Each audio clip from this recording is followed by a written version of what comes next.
Good evening सभी साथियों को। आज की इस वीडियो में हम बात करने वाले हैं उत्तराखंड एलटी के एग्ज़ाम को लेकर। जो पेपर हुआ, बहुत से साथी परेशान हैं और मैं उनके कमेंट्स भी देख रहा था, मार्क्स नहीं आ रहे हैं अच्छे। तो इसके पीछे सिर्फ एक ही रीज़न है, जो यूके ट्रिपल एससी के द्वारा जो सिलेबस दिया गया था उसके अकॉर्डिंग पेपर तैयार नहीं किया गया। इंग्लिश की बात मैं करूँ, स्पेशली इंग्लिश का तो हमने यहाँ पे लगभग पूरा कोर्स कंप्लीट कराया था। और पार्ट 1 में दर्शन शास्त्र की बात करें, दर्शन शास्त्र से रिलेटेड ये क्वेश्चन है आपके सामने। इसके अलावा आप देख लीजिएगा पेपर में प्रकृतिवाद से कोई क्वेश्चन नहीं है। आदर्शवाद, यथार्थवाद, प्रयोजनवाद, कोई वाद यहाँ पे देखने को नहीं मिलेंगे। और बहुत सारे साथी 2-3 महीने तक यही वाद पढ़ने में ही रह गए थे दर्शन शास्त्र में, कहीं से कहीं तक कोई क्वेश्चन नहीं बनाया। शिक्षा मनोविज्ञान की बात करें तो वहाँ से कोई सिद्धांत आपको देखने को नहीं मिल रहा है, कोई क्लासिकल कंडीशनिंग नहीं, कोई कुछ नहीं। आपको वहाँ पे जीन पियाजे से मतलब एक जीन पियाजे से रिलेटेड एक क्वेश्चन इसमें देखने को मिल रहा था संक्रियात्मक। उसके अलावा अन्य क्वेश्चन आप देख लीजिए, आपको नहीं मिलेंगे। और ये परामर्श से रिलेटेड है। बहुत सारे टॉपिक्स ऐसे हैं, जैसे डिजिटल इंडिया क्यों देना है वो, अगर उसको उससे रिलेटेड क्वेश्चन वो करने ही नहीं है तो वो प्रज्ञाता, दीक्षा, निष्ठा, कहीं से कहीं तक कोई क्वेश्चन नहीं। और बहुत से साथियों ने अभी कुछ अपने नोट्स भी भेज रहे हैं, सर ऐसे ऐसे हमने प्रिपरेशन कर रखी थी, इतना वो किया था, 5-6 महीने से पूरा तैयार किया था, लेकिन पूरा पानी फेर दिया आयोग ने उस पर करके। और सिलेबस हमें कुछ और थमा दिया और वहाँ से क्वेश्चन पूछे नहीं गए। तो क्या हो गया ऐसी कंडीशन में? बहुत सारे साथी परेशान दिख रहे हैं और बहुत सारा पैसा भी उन्होंने खर्च किया है अलग अलग जगह कोचिंग सेंटरों पे। और इसके साथ साथ बात करें जो सिलेबस को कवर करने में 5 से 6 महीने का समय, कुछ साथियों ने तो अपनी जॉब तक छोड़ दी। तो एक हिसाब से कहें तो यूके ट्रिपल एससी ने बहुत बड़ा एक जो कैंडिडेट्स हैं उनके साथ एक धोखा मान के चलिए, क्योंकि सिलेबस कुछ और देना और पेपर को पैटर्न कुछ और तैयार करना, ये मेन रीज़न है जो बहुत से साथी यहाँ पे परेशान दिख रहे हैं। इसका और कोई अदर रीज़न हमें नज़र नहीं आता है। पेपर अगर टफ है तो फिर से कहना चाहूँगा उन साथियों से कि परेशान होने की कोई ज़रूरत नहीं है। पेपर अगर टफ है तो सबके लिए, क्योंकि अगर सिलेबस पे आधारित क्वेश्चन नहीं पूछे जा रहे तो इस बात करें तो सबके लिए टफ होगा। उनके लिए टफ नहीं हो सकता जो अदर एग्ज़ाम की प्रिपरेशन कर रहे हो। जैसे ग्रुप सी की जो प्रिपरेशन कर रहे हो सकता है वो उत्तराखंड जीके अच्छे से कर पाए हो।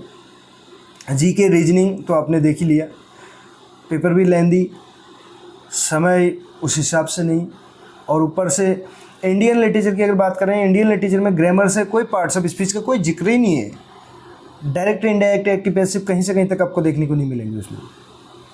और इसके अलावा बात करें लिटरेचर में, उर्दू लिटरेचर से कोई क्वेश्चन बनता ही नहीं है। वहाँ पर कोई एक भी क्वेश्चन आप दिखा दीजिए, वो 1084 माँ या सादत हसन मेंटो, तोबा तेग सिंह, कल्लू, इस्मत चुगताई का, जिसके लिए बहुत साथी परेशान थे उस टाइम पे। हमारे लिए भी मतलब एक चैलेंज हो गया था कि उस मतलब उससे रिलेटेड कंटेंट कैसे जुटाएं, उस पर एमसीक्यूज़ बनाना ऊपर से कहीं तक कोई क्वेश्चन नहीं।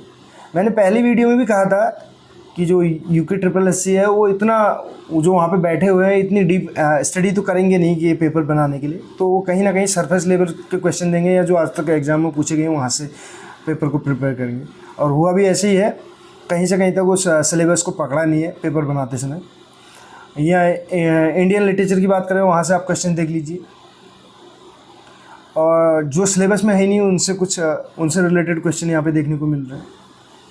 तो मैं एक ही चीज़ कहूँगा फाइनली, जितने भी साथी यहाँ पे परेशान हो रहे हैं, हताश है, निराश है, कहीं से कहीं तक परेशान होने की कोई ज़रूरत नहीं है। पेपर टफ था, जितना भी हमने भी अपने स्तर से पता करने की कोशिश की।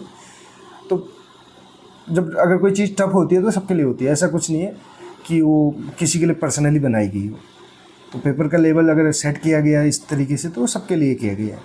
ऐसा नहीं कि किसी के पास कोई दूसरा पेपर और किसी को कोई दूसरा पेपर दिया गया हो। बेशक जो सेट होते हैं वो ABCD के हिसाब से होंगे, लेकिन क्वेश्चन पेपर सेम है। तो इसमें परेशान होने की लायक मुझे नहीं लगता कोई बात है। अगर मेरिट मार्क्स कम आ रहे हैं तो मेरिट डेफिनेटली कम जाएगी।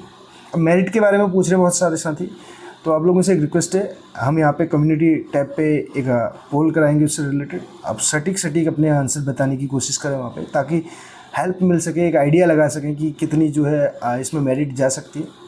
अभी के हिसाब से देखें तो पिछली बार जो 68 के आसपास गई थी इंग्लिश में, तो इतनी तो नहीं जानी है लगभग, क्योंकि पिछली बार और इस बार में ज़मीन आसमान का अंतर है पेपर की, अगर उसमें बात करेंगे तो बहुत अंतर देखने को मिल रहा है। इंग्लिश में भी स्पेशली मैं जब आंसर की प्रोवाइड कर रहा था उस टाइम भी मैंने कहा कि जिन्होंने डीप स्टडी कर रखी होगी वही जाके जो है उसमें 40 स्कोर कर पाएंगे, 40+ या 35+, क्योंकि ग्रामर भी इतनी इजी नहीं है, सरफेस लेवल की नहीं है, जो क्वेश्चंस हैं बहुत ट्रिकी हैं। तो मान के चलिए मेरिट कम जाएगी इस बार, और एकदम से क्लियर हो जाएगा कुछ दिन बाद, 1-2 दिन के अंदर हम यहाँ पे कोशिश करेंगे जो मेरिट है वो कितनी जा सकती है उसके बारे में एक्सपेक्टेड यहाँ पे कट ऑफ जारी करने की कोशिश रहेगी हमारी। तो उसके लिए आप लोगों से रिक्वेस्ट है कि जितना आप स्कोर गेन कर रहे हैं तो उसको सटीक बताएंगे, तो तब जाके ही वो वहाँ पे एक थोड़ा सा उसके बारे में आइडिया लगाया जा सकता है। मिलते हैं अगली वीडियो में। Thank you so much. Have a good night.